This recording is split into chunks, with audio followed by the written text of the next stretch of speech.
And in a move to deepen India's global outreach, Prime Minister Narendra Modi has explained for the United Kingdom as part of his two-nation tour. He will also be visiting the Maldives. He's on his way to the UK as of this point. The visit comes at a time New Delhi is focusing on strategic alignments and renewed global partnerships. At the invitation of UK Prime Minister Keir Starmer, Prime Minister Modi will be in London from July 23rd, that is today, to the 24th. Now, Modi's fourth visit to the UK aims to boost the India-UK comprehensive strategic partnership, focusing on trade, defence, technology, education and climate action. Now, during his visit, he will sign the India-UK Free Trade Agreement after having received cabinet approval. Bilateral diplomacy between the two nations has been on an upward trajectory. The two leaders earlier met on the sidelines of the G20 summit in Brazil last year and also had a brief interaction during the G7 summit in Canada in June, just last month. Now, after the Pahalgam terror attack in April, Starmer was one of the first leaders to reach out to Prime Minister Modi to convey his solidarity and support. After the UK, Prime Minister Modi will head to the Maldives on the 25th of July, where he is expected to engage in high-level talks to strengthen India's neighbourhood-first policy and maritime diplomacy. Briefing the media on Prime Minister Modi's visit, Foreign Secretary Vikram Misri stated that India has expressed concerns to the UK about the Khalistani extremists. The issue of the presence of Khalistani extremists and bodies close to these people is again something that we have brought to the attention of our partners in the UK. We will continue to do so. This is a matter of concern not only to us, but it should be a matter of concern to our partners as well, because this impacts social cohesion and social order in these other countries as well. He also added that India is currently working with the UK on extradition of economic fugitive offenders, and these include Vijay Mallya, accused of defaulting on $1.1 billion loaned to Kingfisher Airlines and others. Nirav Modi, the other one on the list, wanted for alleged $2 billion Punjab National Bank loan scam and money laundering.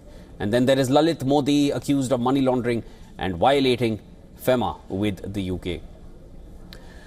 Now, as a signatory to the European Convention of Human Rights, UK courts can deny extradition requests if an individual may face life imprisonment or capital punishment. And reports claim that the British Human Rights Commission is strict and courts must consider Article 8 of the Human Rights Act 1998, ensuring extradition doesn't violate individual rights.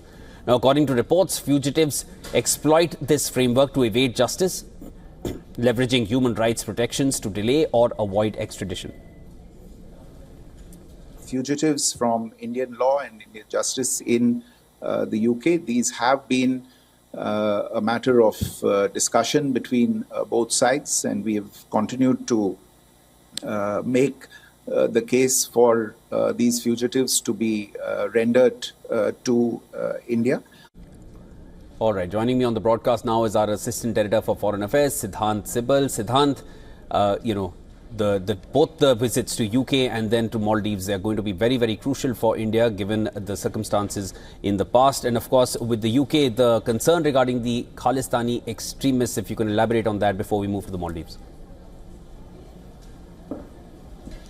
Well, a significant visit. A short while ago, the Indian Prime Minister left for the United Kingdom, and the big focus remains on the signing of the Free Trade Agreement, which was announced in the month of May. But of course, while this is a very substantive relationship, a very historic relationship as well, and like every substantive relationship, it has certain irritants as well. One, of course, is the issue of Khalistan extremists who have been involved in vandalization of the Indian mission, and of course the Pakistani diaspora there also aiding them. That remains a big issue. Also, of course, India will be sensitizing the UK over its concerns over Pakistan's support to cross-border terrorism, coming in the backdrop of the State Department listing the Resistance Front as a terror group. In fact, the US government is listing the TRF as a terror group, and of course the State Department issuing that statement as well. And India will be keen that UK also list the TRF as a terror group. But all in all, as you have already pointed out, a number of engagements have happened. The Indian Prime Minister's fourth visit to UK will be full of outcomes, and from UK he travels to Maldives, which is a textbook case of how the diplomatic relationship has seen a turnaround in a matter of 1 year. We know that last year there was a fall in the relationship, particularly, of course, India's own concerns over the so-called campaign, anti-India campaign that has been happening. But now, no remnants of that. The relationship looking towards a positive trajectory, and the fact that the Indian Prime Minister is a guest of honor at the Independence Day celebration is a testimony of the close relationship between the two countries, but also the commitment by the Maldivian government towards engaging with New Delhi. Siddhant, you touched upon it briefly, but let me just get into it a little more when it comes to the Maldives and what happened a year ago. Of course, there were leaders under the Muizu government. They had some very, very critical, they were very sharp words said against India and the Indian Prime Minister. Of course, there was a major cozying up with China, which did not help the case between the two countries. Now, with Prime Minister Modi being brought in as the chief guest here as well, do you feel all of that is now in the background, or this kind of solidifies the fact that the two nations are going to be closer than they have been in the past? Well, as they say, past is past, and both sides are moving towards the future very fast. In fact, India has been involved in a number of infrastructure projects, many of them which will be inaugurated during Prime Minister Modi's visit. In fact, India is involved in the Greater Malay Connectivity Project that connects a range of islands, including the national capital Malé, and this is the largest infrastructure project of the country. But essentially, we know that India has been supporting the country amidst the financial crisis which is being talked about. Of course, it's not a full-blown crisis, but India was quick to reach out to the Maldivian side with the monetary and the financial support. Also, in terms of the people-to-people relationship, remember, despite the relationship going southwards last year, India never took any action that impacted the people-to-people relationship. In fact, many Maldivians come to India for education, for healthcare, and of course, there's a cricket diplomacy as well. In fact, India is training Maldivian coaches and players, both men and women, in Chennai, and we know that there have been top political leaders who have been very enthusiastic